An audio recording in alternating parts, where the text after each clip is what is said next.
আরে রামলাল, এটা কি নাটক? সকাল থেকে সন্ধ্যা আর তুমি একটা ক্ষেত চাষ করনি? আজ্ঞে মালিক, মাঠের মাটি খুবই শক্ত, অনেকদিন বৃষ্টি হয়নি, এমনকি বলদগুলো পারছে না। এটা কি আমার দোষ নয় মালিক? আমি এসব জানি না। আগামীকাল সন্ধ্যার মধ্যে আমার এই পুরো ক্ষেতটি চাষ করতে হবে, নইলে আমি তোমাকে চাষের টাকা দেব না। আগামীকালের মধ্যে কিভাবে হবে মালিক? দয়া করো, একটু দয়া করুন আমাকে।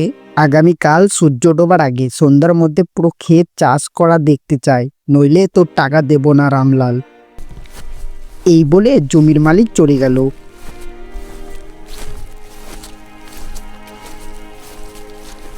ঠিক তখনই রামলালের মেয়ে মায়াকে দেখতে পেল, হাতে একটি খাবারের কৌটো নিয়ে গাছের পাশে দাঁড়িয়ে আছে। আরে মা মায়া, কি হয়েছে? তুমি ওখানে দাঁড়িয়ে আছো কেন? এখানে এসো।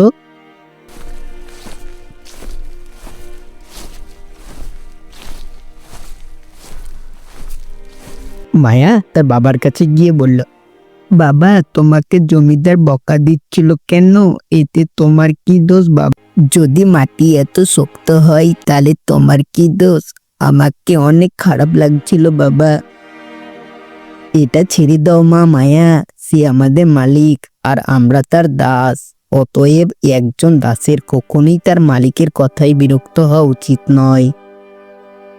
এসব নিয়ে ভাবো না তুমি, ভালো করে পড়াশোনায় মনোযোগ দাও, বুঝলে? মায়া চুপ করে গেল, কিন্তু এই চিন্তা তার মনে গেঁথে গেল। খাওয়ার পর রামলাল তার মেয়ে মায়াকে খাবারের বাক্সটি দিয়ে বলল, এটা নাও মায়া, আর বাড়ি যাও, কিন্তু খুব সাবধানে। মায়া খাবারের বাক্সটি নিয়ে তার বাড়ির দিকে হাঁটতে শুরু করলো। কিন্তু জমিদারের কথা এখন তার মাথায় গেঁথে গেছে।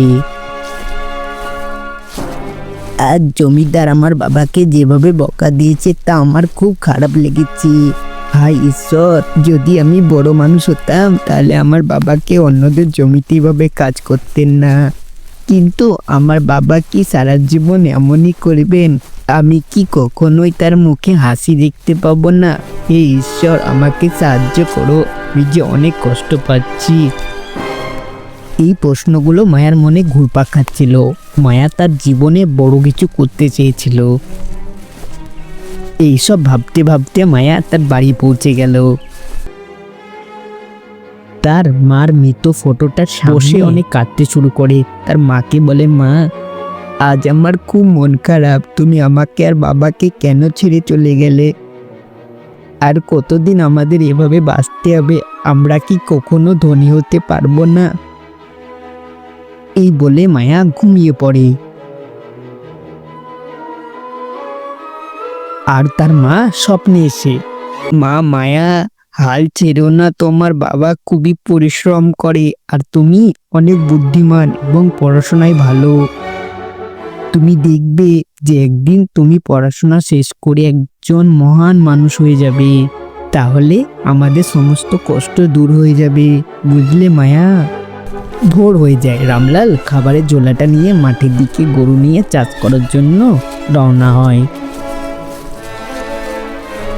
আর অন্যদিকে মায়া ঘুমিয়ে থাকে। এভাবেই কয়েক বছর কেটে গেল। মায়া অনেক বড় হয়ে গেল।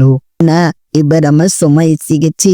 আমি আমার বাবার কষ্ট দেখতে পাচ্ছি না, আমাকে কিছু একটা করতেই হবে। এই ঈশ্বর, আমাকে সাহায্য করো। মায়া ঝোলাটাকে নিয়ে বাজারের দিকে রওনা হয়। আর সে নিচের দিকে দেখে একটি কাগজ পড়ে রয়েছে, আর সেই কাগজে লেখা, ডক্টরের পরীক্ষা চলছে আর একটি মাত্র সিট ফাঁকা রয়েছে।